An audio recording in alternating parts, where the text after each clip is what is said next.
He also said the Durham report revealed the weaponization of the government against its people. Florida is making moves to ban diversity, equity, and inclusion programs across the state. Fox's Jonathan Siri has the story. Florida Governor Ron DeSantis has signed legislation banning state funding for diversity, equity, and inclusion programs, also known as DEI, at Florida colleges and universities. This bill says the whole experiment with DEI is coming to an end in the state of Florida. We are eliminating the DEI programs. We are going to treat people as individuals. We're not going to treat people as members of groups. The American Association of University Professors criticized the Republican governor for, quote, enshrining into law culture war-inspired censorship. But DeSantis is rallying social conservatives who have long accused America's colleges and universities of having a liberal bias. In Atlanta, Jonathan Siri, Fox News. The left is at it again, this time at an event in Houston when protesters disrupted remarks of Republican Governor Greg Abbott's promoting school choice, according to Fox News. We're here tonight for a purpose and a reason. We are crowning in Jesus from crowning injustice. You have got to go. Public schools matter, and say no to hate, and you really got to go. The state Senate passed its school choice bill last month, which Abbott said would make 5.5 million students in Texas eligible to use taxpayer dollars to go to the school of their choice through an education savings account. The Texas chapter of the American Federation of Teachers calls the school choice movement a scam, which eliminates transparency and public accountability. Texas will soon protect minors from the transgender movement. AFN's Charlie Butts reports. Texas Governor Greg Abbott is expected to sign a bill that will prevent use of puberty blockers, hormone therapy, and surgical mutilation surgery for minors. Jonathan Covey of Texas Values tells AFN. It does this by making sure that doctors are following actual science, and doctors are prohibited from following gender ideology junk science that says that you have to listen to what a kid's idea of what they think they are. For example, would a doctor hand an 8-year-old an alcoholic beverage just because the child thinks they're adult enough to make the decision? We don't let kids drive cars when they're under 18. We don't let kids get tattoos without permission. We don't let kids even buy cough syrup over the counter. And so this and mutilating their bodies are much more serious than that. And we're finally taking a step to protect kids. I'm Charlie Butts. For American Family News, I'm Robert Thornton. The AFA Resource Center has all your favorite items. Everything from books, movies, shirts, and even hats. Introducing AFA's polyester and twill hats, starting at just $18. Whether you're into fashion, a collector, or you're just having a bad hair day, these hats are just what you need.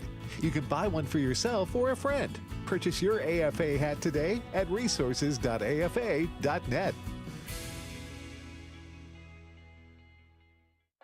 You know, as Christians, we have to understand and be real with where we are. That's what we have to see first, individually. And where our mindset is and what we desire. Airing the Addisons. I think what God is really calling us back to, it's those individual personal revivals in our own lives where we're like, oh Lord, what have we done? We have minimized you. Promoting truth, wisdom, and empowerment. As the church, man, we should be on the forefront of making disciples, of indoctrination and godly things. If we don't train our kids, they will not be able to stand. Uh-oh. Uh-oh. Airing the Addisons. On American Family Oh, is that me? Huh? Is there an echo? No, you sound fine to me. You sure? I don't I think can hear so. me talking to me. You can hear you talking to you. Let's see if I don't know. Okay, on American Family, there it is. It's gone. Okay. I heard it was weird, which now I understand. Now I understand how our listeners feel. How do you guys doing every day for an hour? Oh my goodness, that was a bit much. I heard me talking to me as I was talking. But it went weird. away. It did. It's gone. I still It's hear better echo. now. I hear what you're saying. I hear myself now, but I don't know. Wow. It's gonna be a tough. Yeah. It's gonna be a tough program. We'll get through Good it. thing though. I don't talk much. Oh, hey, wow. We'll be here all week, people. I don't know. Anyways, I don't know. I don't know what's going on. That was just a weird thing. But it's funny, though, because I do want to say this. Thanks.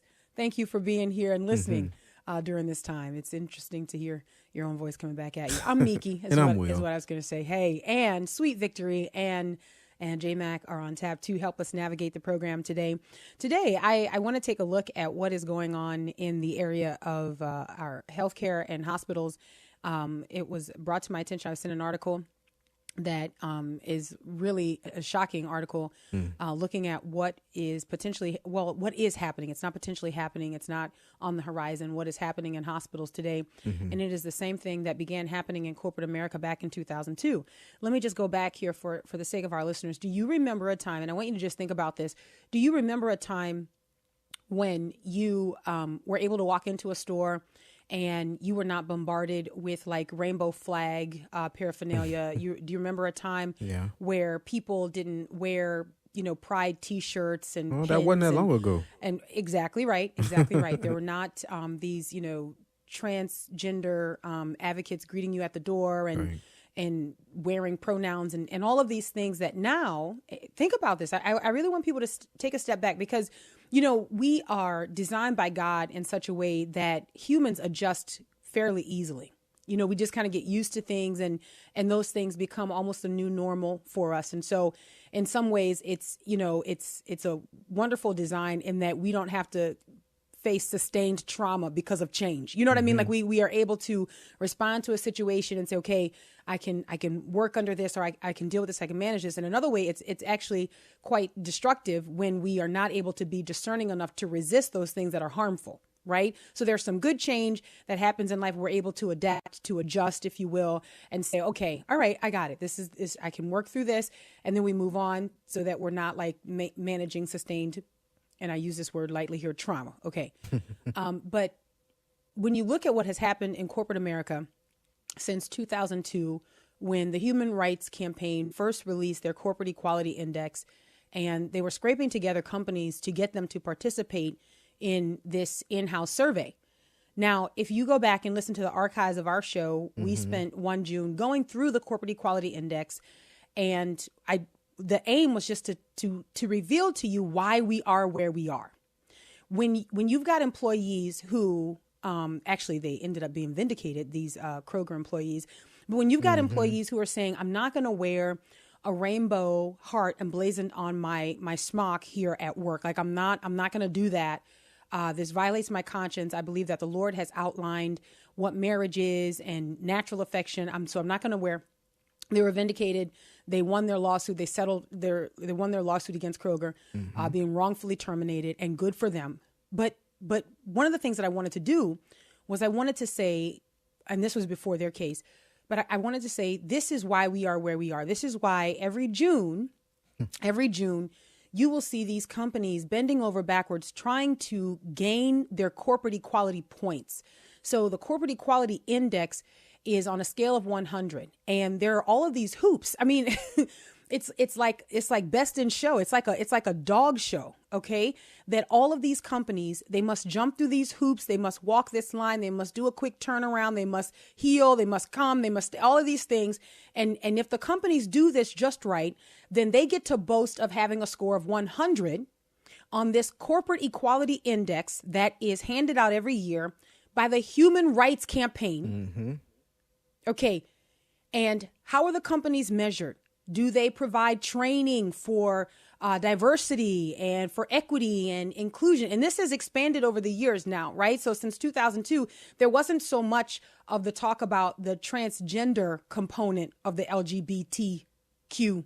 That was still sort of on the fringe in 2002. Right. That's in a lot of things. You'll see they don't have record for that, but they have for the other things, so that has exploded on the scene. That's exactly right. And so now it's expanded, and now the transgender piece has come full on out to the front, no longer hiding and crouching in the corners. And that's by design. Now. That's by design. That was a part of the plan. That was the playbook, right? You'll know when it's your turn to come out of the corners, and now that has happened, okay?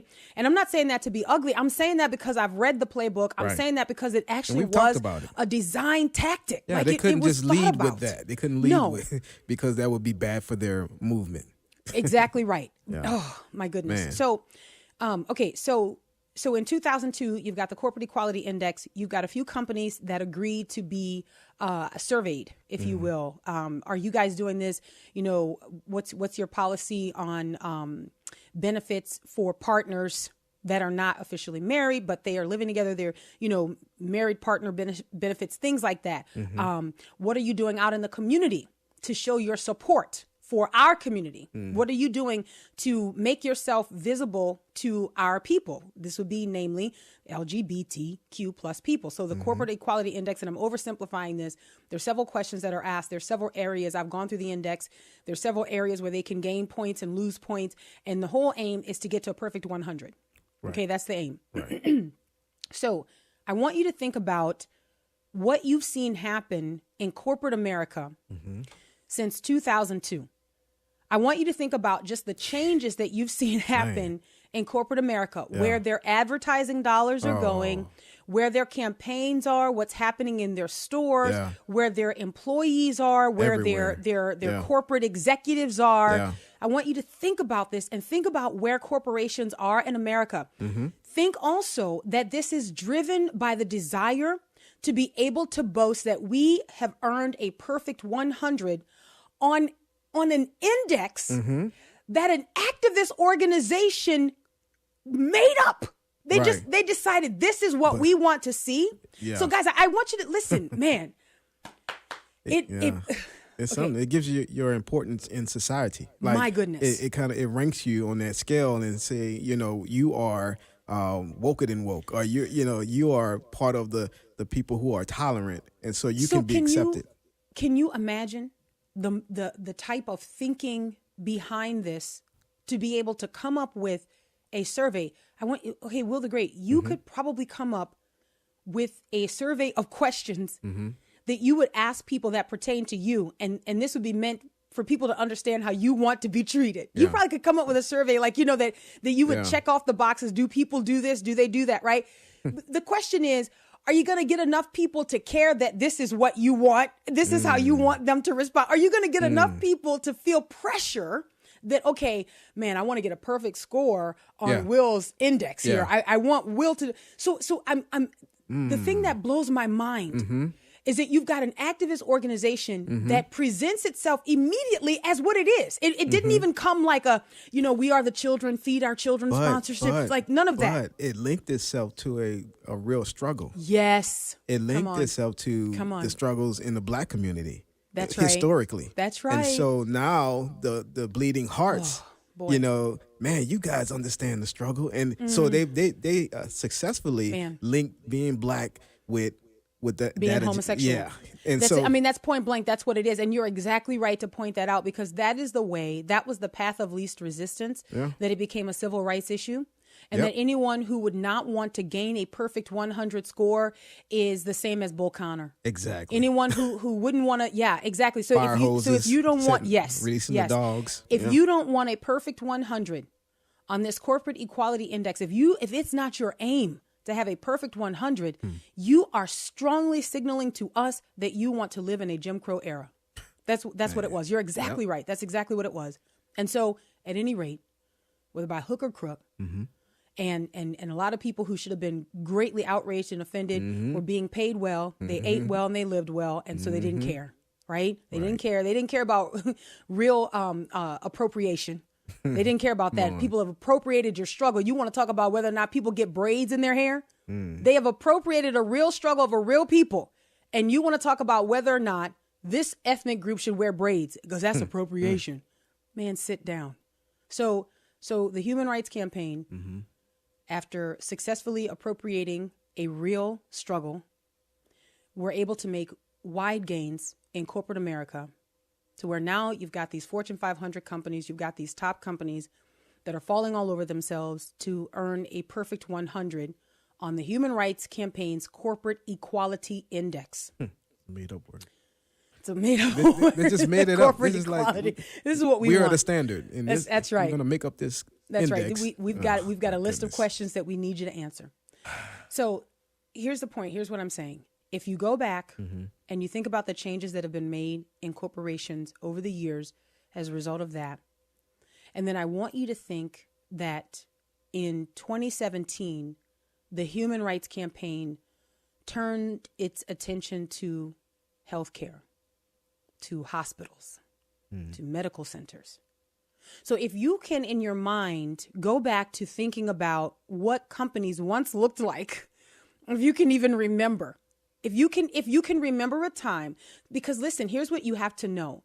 When you see an advertisement, when you watch a commercial where a company features a man wearing lipstick, or a company features a man holding hands with a man while these two men are supposedly raising a son. Okay, if you can think back, all right, when you see this happening, this is because these companies are trying to increase their scores.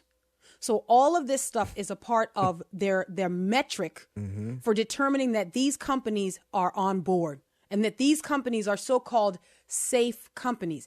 Now, take that pressure and let's apply it to the medical community.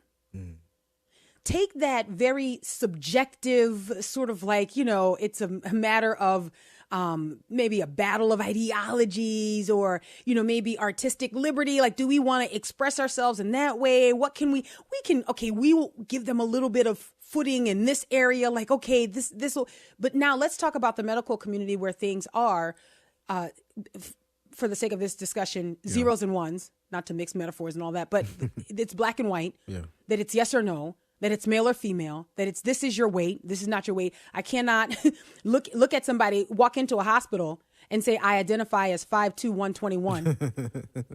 What? No, ma'am. I'm 5'2", 121 pounds. Treat me accordingly. Treat me, right? Like in no place where you should be having any medical procedures done would people accept that. Now, there are some places where you probably should not have any work done. You should not have any medical procedures done there. They will gladly accept that, but you would run if you were in your right mind, right? So I want you to imagine those pressures being applied to our healthcare system and with dire consequences. What I would say, and I do not think that this is hyperbolic, what I would say is that this health equality index that we're going to talk about today is a matter of life and death. The corporate equality index, in some ways, it's a matter of inconvenience. There's certain companies you could say, well, I'm just not going to shop there. I'm not going to do business with them. You can, but man, when you start talking about people's health, like there's some things that you kind of cannot avoid. Like there's some areas you just kind of have to go into. You can say, well, I'm not going to go to the mall during June. I'm not going to open these apps during the month of June. There's some things you can do that you can live without. But basic medical care, now under the control of the Human Rights Campaign, guys, that's a world I don't want to live in. That is a world that I don't want to live in. We're going to talk about that today. This is Aaron the Addisons on American Family Radio. Please stay right there.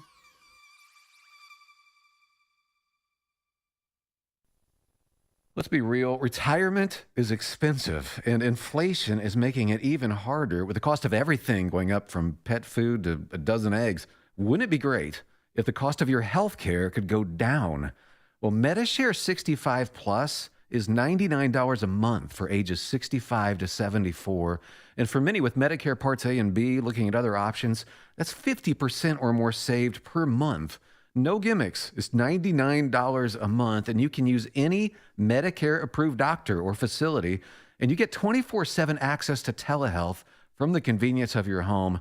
Better yet, Medishare is a Christian nonprofit organization. It's a community that'll pray for you and encourage you. And since we've cut out the middleman, you get to keep the savings. Call now. You can learn more about Medishare 65 Plus. Here's the number, 833-45-BIBLE. That's 833-45-BIBLE, 833-45-BIBLE. Hi, I'm Miki. And I'm Will. And we'd like you to join us for an all-inclusive event we call AFA at the Ark. First annual? Who knows? It's certainly the first time anyway. It's a mini conference, and you could potentially stay with us in the same hotel, ride with us on the same bus, eat with us in the same dining room. Help us keep track of our kids. That could be very helpful. The event is October 26th and 27th, and we'll tour together, worship together, have panel discussions with our family and Wesley and Walker Wildman's families. We'll even have a special presentation by Ken Ham, CEO of Answers in Genesis. The Marriott Cincinnati Airport Hotel has blocked a limited number of rooms for us at a discounted rate, with several meals included. You can register, book your room, and learn more at marriagefamilylife.net. That's marriagefamilylife.net. And we hope to meet you at the first ever AFA at the Ark. I hope to see you there. Here's Ellis Craft of Reach a Village Ministries. Thank you for listening to our stories and learning about Reach a Village. We need some big gifts to end our campaign on target and to capture these matching funds. Last year, our ministry partners saw over 50 kids on average per day come to the saving faith in Christ Jesus. That's over 19,000 children in 2022. In 2023, we've already surpassed that number. It is impossible to overestimate the value and power of children's ministry. Your gift will be doubled today to reach the unreached. $500 will reach 1,000 children. $1,000 would reach 2,000 children. To give, I want you to go to reachavillage.org or call 833-7-REACH-7. Again, that's 833-7-REACH-7. Have your way, Lord, have your way. This with all my heart I say. In your love I'll trust and I'll obey. Jesus, have your way. Welcome back to Aaron the Addisons on American Family Radio. Appreciate you listening. Boy, man, I tell you, it's one of those, this just, my goodness, it's so disturbing. It's so disturbing, but anyway, as you see these things happening, we can understand the source, we can understand, excuse me, where it's coming from and prayerfully respond. My goodness. And all right, I'm Miki. And I'm Will, and that was Have Your Way by 5. And I just want to, before we get into it more, just remind folks that you can still register for Marriage Family Life Conference 23. If you go to marriagefamilylife.net, marriagefamilylife.net, you can get all the information there. But registration is still open until June 1st. And so register for the Marriage Family Life Conference 2023, marriagefamilylife.net. There's a piece that was sent to me. This is from the Washington Free Beacon. It's written by a man named Aaron Sabarium. And he writes one nurse's account. She was a nurse at Children's National Hospital in Washington, D.C. And I'm just going to pick up. I'll read quite a bit of this. I think it's important for you to hear. And then we'll take a look at the Healthcare Equality Index and look at some of what they're boasting for the year 2022. Again, remember, when you're on the Human Rights Campaign's website and the Human Rights Campaign's website, and they're boasting, remember that should be foreboding for us. Right. That's not good. That's not good. So when they are celebrating, we are mourning. Okay. Right. This means we're in trouble. All right, here we go. The Washington Free Beacon. It was 2019 when Beth Rempe, then a nurse at Children's National Hospital in Washington, D.C., first noticed the change. Doctors were wearing pins sporting the transgender flag. Nurses were asking children, most with no history of gender dysphoria, for their preferred pronouns, which were entered into an electronic record system and documented on whiteboards outside their rooms. Please follow me here. Okay. More patients were on puberty blockers and cross-sex hormones, especially young girls. And the top-ranked hospital was telling staff that people could change gender based on their mood, according to slides from a mandatory training reviewed by the Washington Free Beacon. The training, which was offered as recently as January, included a primer on here, H-I-R, pronouns, and used a gender unicorn to illustrate the spectrum of other genders. Again, these are members of the medical community forced to go through a training that will teach them to use pronouns like Z, Okay. Again, with respect for all other professions that are among us, this present one included, okay, with respect for all of the ways that we make a living, this present one included, there are some that we consider, it takes a special caliber of person to be able to work in this particular industry, to be able to do this, to be able to provide these services. We think of these people as highly intelligent. We think of them as scientific. We think of them as matter of fact. They're dry when they talk to us sometimes, and we're okay with that because we want that. We want just straight up and down, just the Right. facts, ma'am. That's what we want, right? But now we are taking these people and we are telling them that they must suspend reality and we must re-educate you. Okay, so I just want to make sure we're all on the same page. We'll talk about the medical community. All right, here we go. By 2022, Rempe said Children's National was requiring staffers to use a patient's preferred pronouns, no questions asked. Even as European medical authorities were backing away from that practice, warning that on-demand gender affirmation could entrench dysphoria rather than reduce it, particularly in children. Amazing. Worried the policy did more harm than good, Rempe asked for an exemption, which the hospital denied. She quit in 2022. Quote, I was concerned that I would eventually have to administer puberty blockers and hormones, not just use the pronouns, Rempe told the Free Beacon. I kept finding myself in situations I wasn't comfortable with ethically. And this is the collision course that we're on, by the way. Let me pause for a second. This is Miki's commentary. I'm no longer reading. This is the collision course that we are on, where it begins with seeding just a little bit of ground here, just a little bit there. We say, okay, well, I'll wear the apron. I'll do this. And that's always how the enemy works, right? It's just like, won't you just a little bit here? You're not going to die. Like, it's not going to be that bad, right? A little leaven. And that's it. That's exactly what it is. That's exactly what it is. And unfortunately, we are at the place where there's already been, it's no longer, I'm not going to live in, 5 years ago. I'm not going to live in 10 years ago and tell you we are headed to a place. No, we're already at the place where we've already given up too much ground. Yeah. We've given up too much ground, right? So now we're not fighting from the place of advantage because we've already, because of, completely polluted compassion, your heartstrings being pulled on in ways where you were not protected by the breastplate of righteousness. And so you've given up so much ground in this country that we're not fighting from a place of advantage. At least, let me say this, not naturally speaking. Not naturally speaking. All right, here we go. Back to the article. Since her departure, Rempe has struggled to make sense of what happened to the hospital where she spent 16 years of her professional life. Was there a common thread behind the transgender flag pins, the pronouns, the puberty blockers, and the trainings and policies that enforce the new culture? As it turns out, there is an outside force pushing hospitals in this direction. There's always an outside force. There just is. All right, I'm skipping down here. Meet the Healthcare Equality Index. These people are wicked, guys. They are wicked. And there's influences and they are calculated. They're influencing them. Yes. Demonic.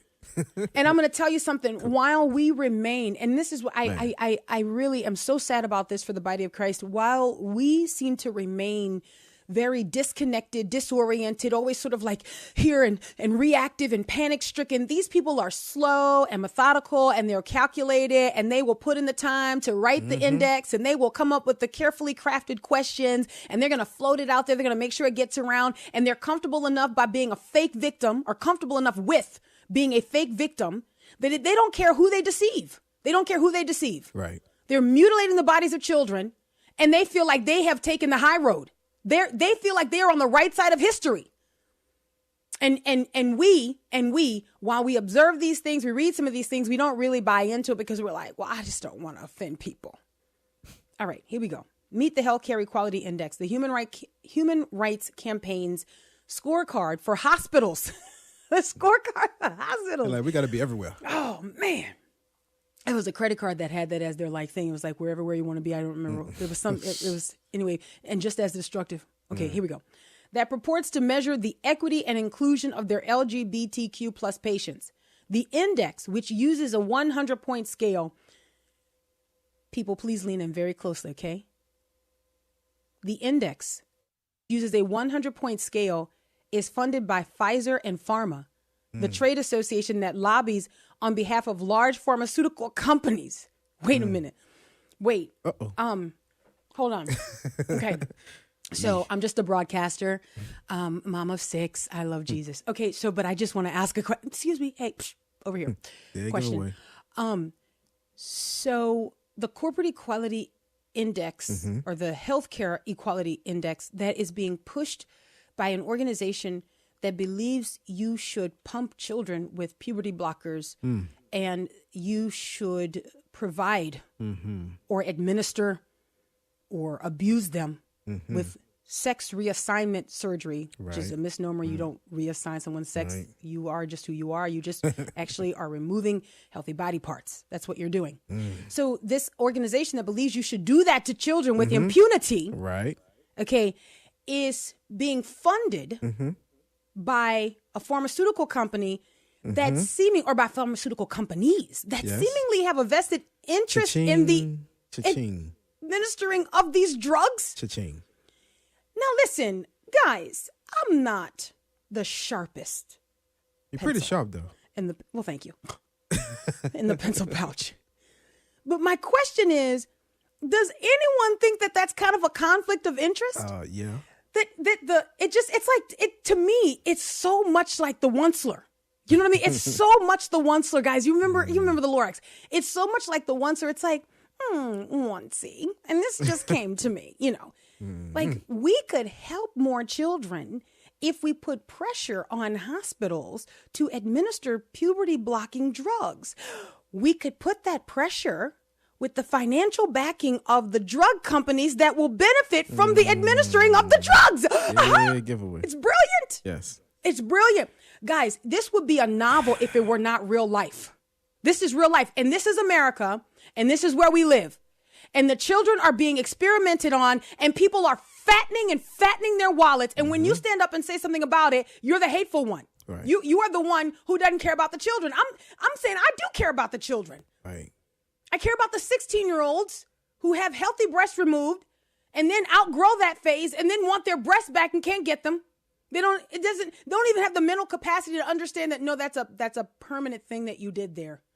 That's a permanent thing that you did.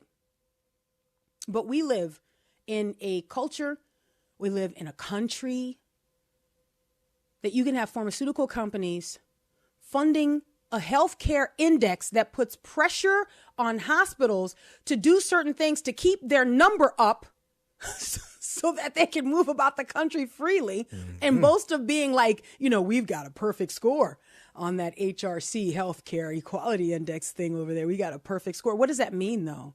Like, what does that mean? Like, when you boast of having a perfect score in that area, what you've just told us is that you are a liar, that you are medically reckless.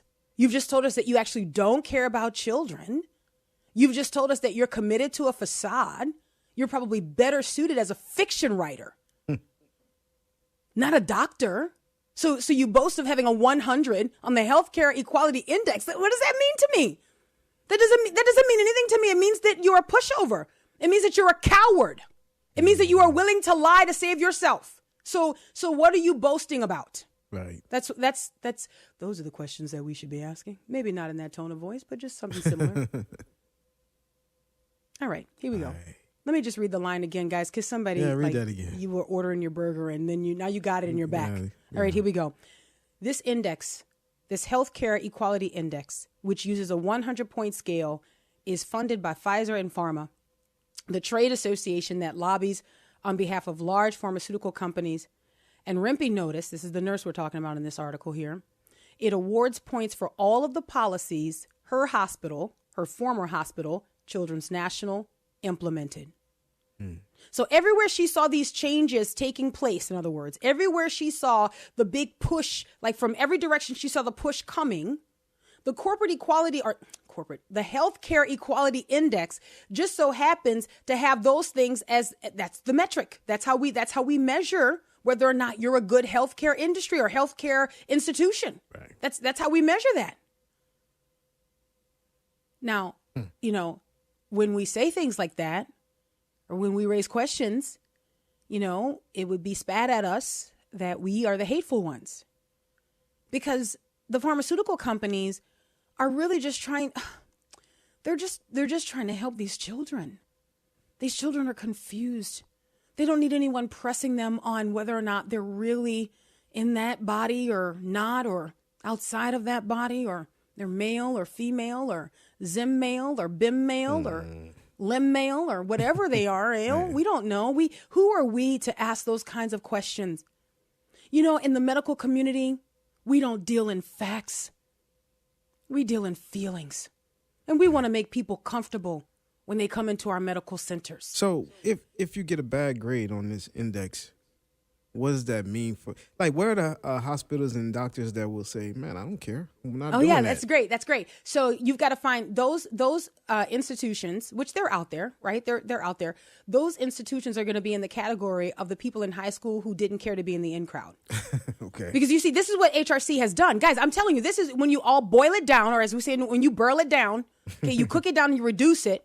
What you're dealing with is a pressure to be in, a pressure to be among a certain group of people that they get to tout. This is what we do.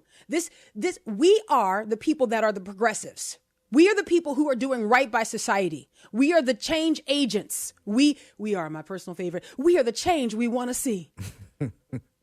No, you're not. The children are the ones that you're changing. You're not the change you want to see. You're experimenting on little children.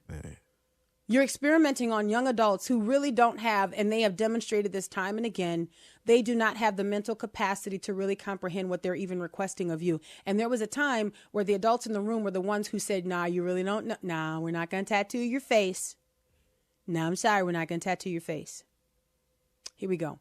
To earn a perfect score, hospitals must display LGBT symbols, solicit and use patients' preferred pronouns, and conduct trainings on LGBT issues approved by the Human Rights Campaign. Man, these dudes, people, these people. All right. They must also provide the same treatments for gender dysphoria that they provide for other medical conditions. Meaning, now this is really interesting, right? That a hospital that uses puberty blockers to treat precocious puberty, which is the purpose for the puberty blockers. That was the original intent, to treat precocious puberty. So you've got a child developing prematurely, then you would theoretically administer the puberty blockers as an aid to the child to slow down or to delay. But now we are using that to tell children that they can actually change their gender, that they can block the body's natural progress, the body's natural maturation, that you can stop this altogether. And it's interesting to me that we want to give the medical community, so much power in dealing with these, what we clearly understand are spiritual issues. Right.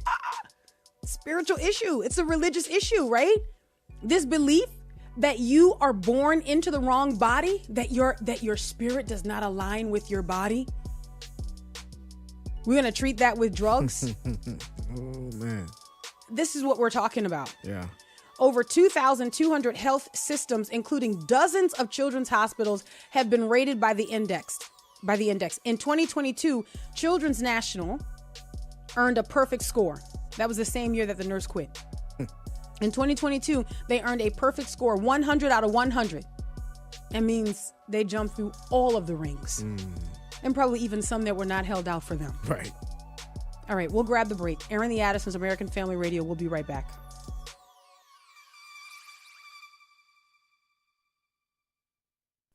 Prior to birth, children need our help. Read A Pastor's Notes. God Calls the Church to Stand Boldly for Life by Pastor Joseph Parker. We are called this day to stand for the innocent and speak out on their behalf. This collection of essays by Pastor Joseph challenges us to take a public stand to protect the lives of the unborn. A Pastor's Notes is available now at resources.afa.net. The body of Jesus Christ must speak up. What does the American Family Association stand for? AFA upholds the truth that all human beings, including the unborn, are created in the image of God and are worthy of life, liberty, and the pursuit of happiness. These values and more are part of our mission to inform, equip, and activate individuals to strengthen the moral foundations of our culture. We also support the church. We want to be a leading organization in biblical worldview training for cultural transformation. Thank you for standing with us. We live in a day when America's families are under attack like never before. Buddy Smith, Senior Vice President of the American Family Association. The war against biblical principles rages on numerous fronts: the internet, Hollywood, Washington, D.C., America's corporate boardrooms, and the list goes on. At American Family Association, we're committed to standing against the enemies of God, the enemies of your family. And we recognize it's an impossible task without God's favor and your partnership. Thank you for being faithful to pray for this ministry, to give financially, and to respond to our calls for activism. What you do on the home front is crucial to what we do on the battlefront. We praise God for your faithfulness, and may He give us many victories in the battles ahead as we work together to restore our nation's biblical foundations. You get the soil ready. You put the seeds in and then you water it. How do you plant a garden? I don't know. You pray that God will give you a good harvest. And you have to work it to get all the weeds away. And then God brings the plants. Planting a garden takes planning, hard work, and God's blessing. So does creating a lasting legacy for the people and charities that mean the most to you. The AFA Foundation is here to help you sow the financial seeds God has blessed you with in order for them to blossom for generations to come. We do this by offering free consultation and assistance in the areas of charitable gift annuities, estate planning, will and trust planning, and bequests. To learn more, call 800-326-4543, extension 345, 800-326-4543, extension 345, or visit afafoundation.net.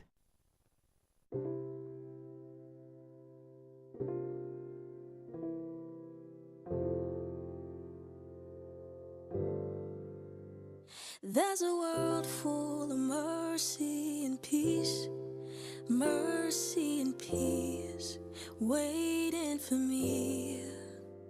There's a land for the lost and the least, where they dine with the King, waiting for me. Yeah, His holiness fills up the temple. Still He took my sin and my shame. I didn't deserve to be rescued. Still He has called me by name. I'll stand firm. Welcome back to Aaron the Addisons on American Family Radio. Thank you for listening. I'm Miki. And I'm Will. Now stay it on him, Terrion. Pray in this culture that we live in that the Lord renews your mind. You know, this happens through the reading of God's word regularly and consistently with great discipline, endeavoring to hear and know the will of God, to draw close to the Lord, to understand the Lord's will. Like, you know, man, we have kind of two options. We can be conformed to the patterns of this world, or we can be transformed by the renewing of our mind. And I would tell you that when you resist what's happening in the culture, what you are effectively saying is that you can't have my mind. You can't have my mind. Do you understand that in some ways these things are like, they are a type of a thought crime because you are being forced to think a certain way, right? Like you violate your conscience and then you've got to live in such a way so as to suggest that you are happy about what you now believe. Like you can't, it's like the, don't be the first one to stop clapping. You know what I mean? Like that's kind of where we are now, and everyone's so afraid. But what I'm telling you is the boldness that we need to live in the time that we're in can only come through prayer and reading God's word. If you're trying to navigate this life by only consuming news headlines and just like your sheer kind of like, I'm mad. You know what I mean? Like, I mean, that may be enough to get you through that headline, right? That may be many more to come. But then there are more. There are more, and the foolishness abounds. So what I am telling you is that if you are walking through this life and you know you're trying to do that in your own strength, that's a futile effort. Yeah, that is a futile effort, and it's losing. If winning is complete and total dependence on the Lord. Turning to His word, having your mind renewed and reshaped by the word of God. This is how you're able to resist. And I'm going to go back to this article here, and I do want to try to squeeze in some phone calls. But this is how we find ourselves resisting the reshaping that is happening in America. Those of us who have been so frustrated by, some of our contemporaries is because we're frustrated because we are reading God's word and we can't understand how they are being so duped. We're like, how in the world? Like what? Like, I can't believe that you've given into this, and so what is being revealed in many people is Bible illiteracy. So there's a lot of people who are not reading the Bible, and we see this now coming to the surface in what they are willing to accept, what they're willing to adopt. We see the lack of prayer evident in so many people's lives. Mm-hmm. I mean, this is what we are witnessing. Yeah. So for those of us who will truly maintain, as we call it, sanity, right? Having your mind girded up, having your mind protected, having your mind ready for battle, having your mind ready for action. It's going to be those of us who are steeped in the Word of God. That's it. And it's not going to make us popular. You're not going to be invited to a lot of family events and a lot of family functions, but I mean, that's fine. You may not advance in your career anymore in this country like you once could because you were a Bible-believing Christian. But this is the question this is what we ask our kids. Excuse me. And this is what we ask ourselves. And this is what I want to encourage you to ask yourself. Is he worthy? Is Jesus worthy? Is he worthy that you would suffer? This is a moment that you're suffering, right? For the righteousness of Christ, for the glory of God to be displayed in your life, meaning that I'm not going to use people's preferred pronouns. I don't care how immense the pressure. I mean, can you imagine 16 years invested in this hospital and this nurse was like, look, I'm not doing this. Like, I'm not going to do this. And she was afraid that eventually it was going to grow to, we've got to administer the puberty blockers. And I'm not going to do this. I'm not going to willfully injure a child when I have said I will do no harm. Well, at least, maybe the doctors say that, but the nurses agree. They're not going to do any harm either. All right, back to the article. The most coercive part of the index is its responsible citizenship deduction. Hospitals can lose as many as 25 points for any behavior the Human Rights Campaign deems discriminatory. Wow. An expansive category that includes statements made by hospital doctors and policies that restrict access to gender medicine, including puberty blockers.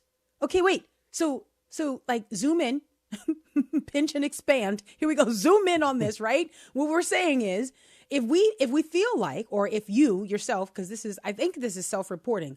Last time I checked, this index is handed out to the hospital and then the hospital self-reports. So if the hospital is saying we're not going to administer the puberty blocking drugs, then the hospital gets docked points on the healthcare equality index. Mm-hmm. If the hospital wants to be in good standing with HRC and its index, then the hospital will do all of the things, including administer the puberty blocking drugs, which also pass the pockets of the pharmaceutical companies that back the index. Make it a movie, somebody. Please, somebody make it a movie. If you make it a movie and TLC gets a hold to it, like if you make, then Americans' eyes will be open. So like you can tell people this, you can read this in the article, you can tell people this and you're like, guys, this is what they're doing. And they're like, I don't know.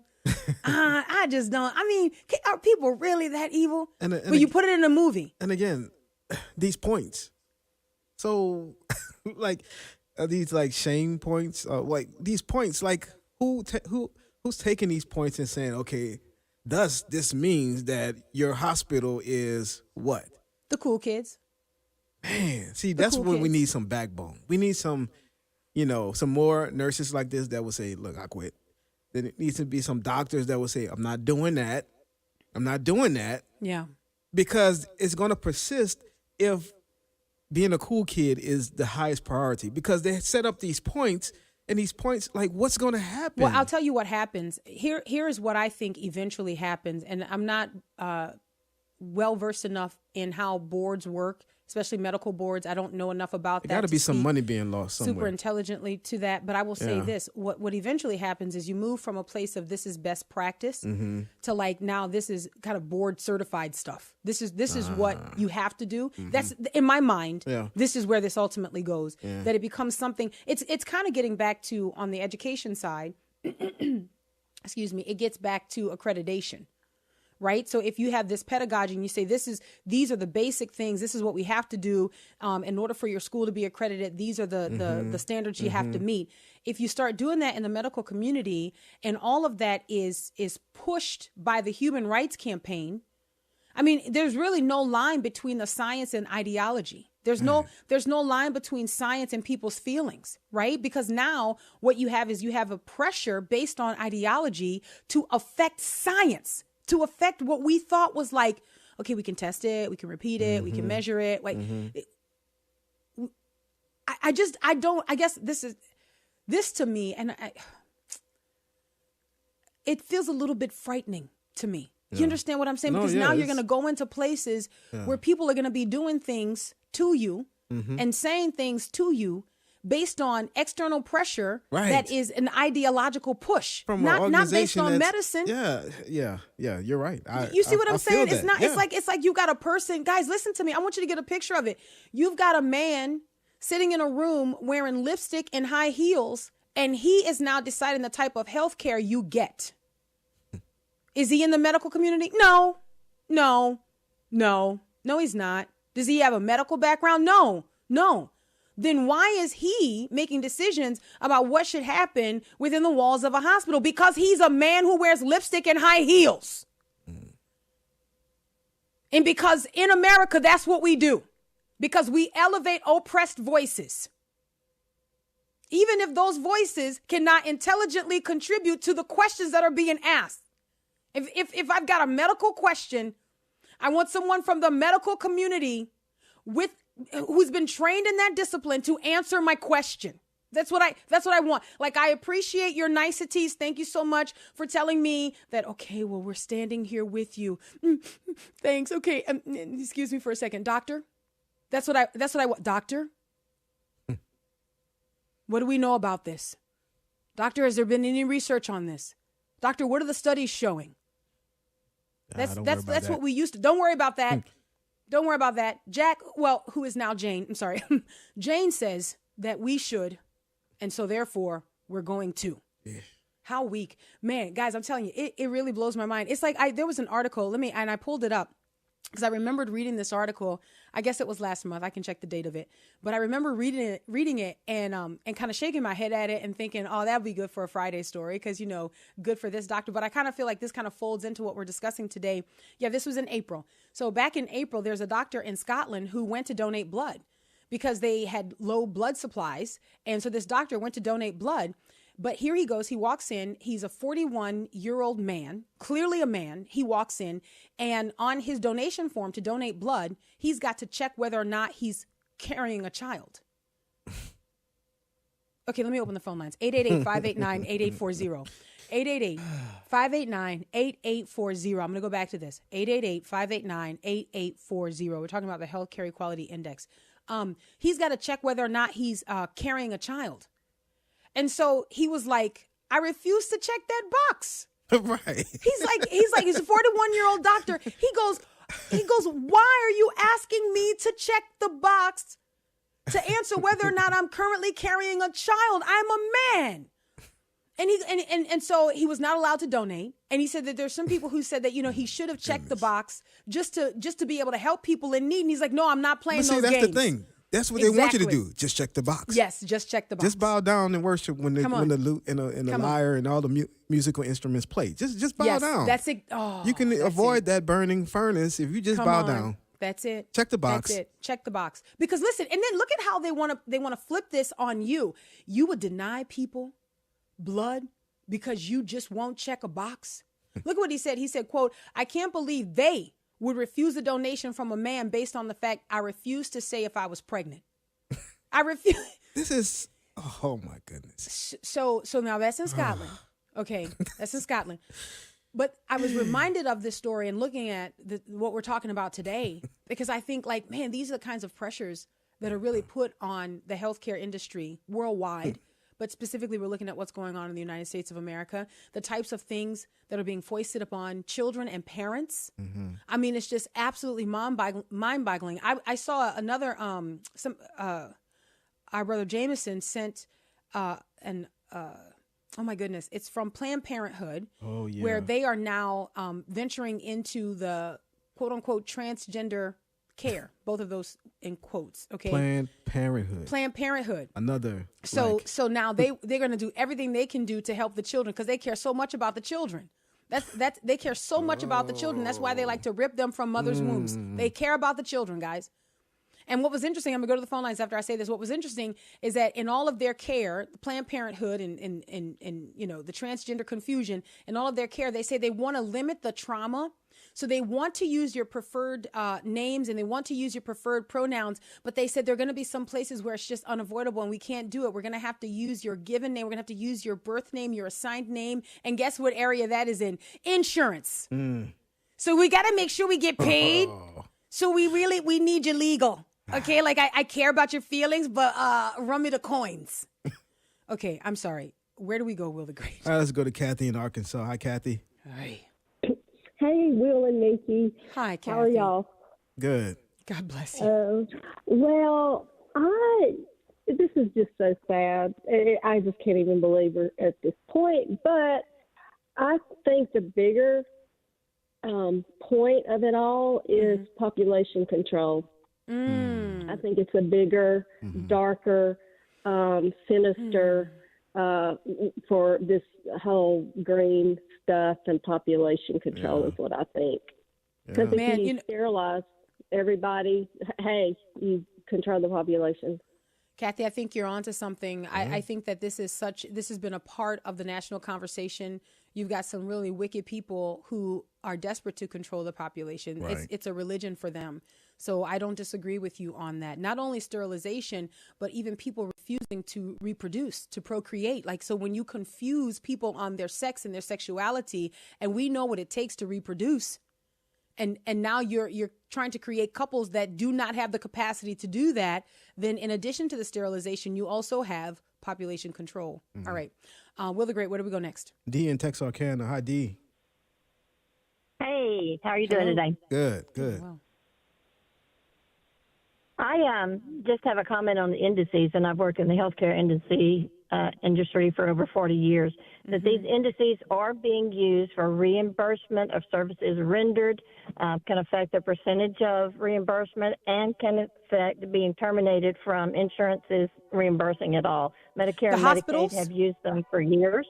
The hospitals, doctors' offices, anywhere. And it's not so much that the transgender and those areas. I don't know if those have been included yet, but I foresee that that's coming. But wellness checks for health care on Medicaid and Medicare, the doctor's offices and especially have to have a certain percentage of those that are done each year for wellness checks. So the indices are financially based, and for the transgenders and the puberty blockers, that's all coming. Oh my goodness. So, okay, I you've given me sort of like a place to start and looking into this. I'm wondering if hospitals have had that kind of pressure to meet those markers for financial reimbursement. Okay, as it pertains to transgenderism. We're out of time. Thank you, Dee. I appreciate you. Until tomorrow, Lord willing. God bless.